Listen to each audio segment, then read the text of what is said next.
How can you forget me? It is a question, a statement, an indictment, a responsibility, a debt. It's a goal.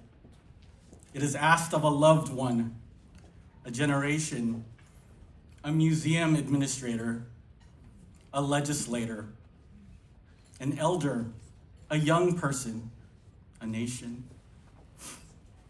It is a question that sets the value of life's worth.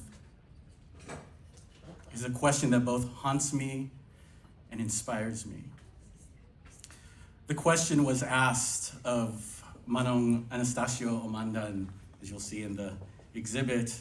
It's embroidered on a pillowcase found in his trunk. Who embroidered that pillowcase?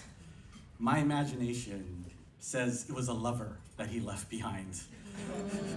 And I imagine that Manong Anastasio considered embroidering a message back that said, the socio-political environment and the poor state of the American economy in the 1930s is also known as the Great Depression, and the racist and inhuman treatment of field workers, which would build California's economy to become the fourth largest economy in the world, of which we are building a movement to fight for workers' rights and recognize the dignity of our humanity, is why I am not remembering you so much.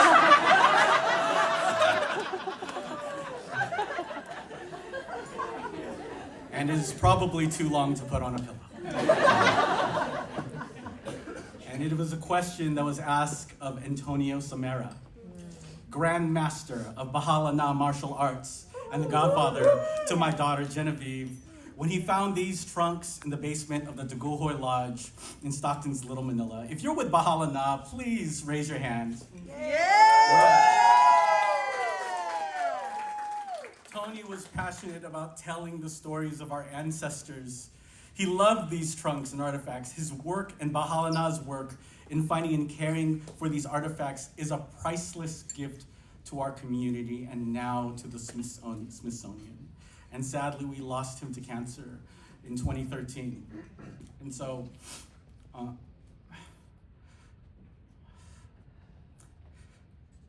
behalf of Tony, my compadre, to the Manongs and Manongs, the first large generation of Filipino immigrants to come to America, claimed this country as their home and made priceless contributions to it, like the farm labor movement that teaches us that when marginalized community comes together in solidarity and allyship, anything is possible. You are not forgotten. To the staff of the Smithsonian, to Sojin Kim, who came to Stockton, was the first person from outside of our community to tell us how amazing our artifacts were back in 2014, and that we should really get serious about them. It meant so much because at that time, no one from outside our community cared. Thank you so much, Sojin. To Lisa Sasaki, who in her last act as an employee of the Oakland Museum of California, came to Stockton to teach our community how to properly care and catalog these artifacts. She told us how rare it was for a marginalized community to curate its own history. Thank you, Lisa.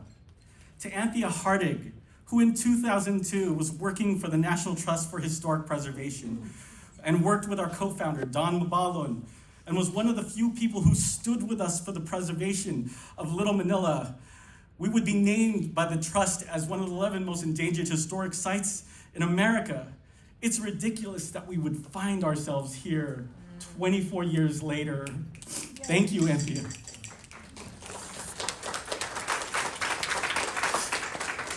To Dr. Sam Vong, who came into our community with so much care and concern and understood that our community were the first curators of this exhibit.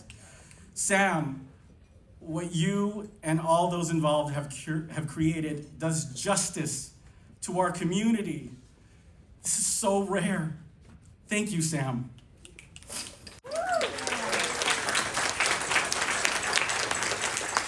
So I just want folks to understand that this is the reason why we've trusted the Smithsonian with our most precious of our community's belongings. We will never forget you. To Dr. Don Mabalon, who co-founded Little Manila Rising and saved our community's history from erasure, I want to recognize her husband, Jesse Gonzalez, who is with us today. We lost her to an asthma attack in 2018, and we know that in historically redlined communities in South Stockton, the asthma rate is twice as much as other communities. Your work has inspired our community to never forget and to continue the Filipino-American legacy of fighting for justice. Dawn, thank you. I wish you were here, although I know that you are here. You and Tony are here, and I know that you both got us here. We love you, and we will never forget you. And to our community, too many to name, but I want to recognize Dr. and Deacon Fred Cordova and Dr. Dorothy Cordova, who started the Filipino-American National Historical Society. This exhibit is a direct result of their work. And if you're from FONS, please raise your hands. To our organization, Little Manila Rising, who seeks to bring equitable solutions to our South Stockton community by using history to understand what actual progress is. If you're on our board or an employee, please raise your hands.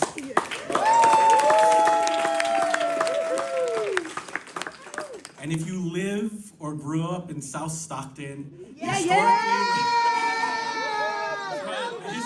redlined part of Stockton, a place for new immigrants and marginalized communities, raise your hands and say, Southside! This is our story. Thank you for taking us in and being a part of our community. Thank you.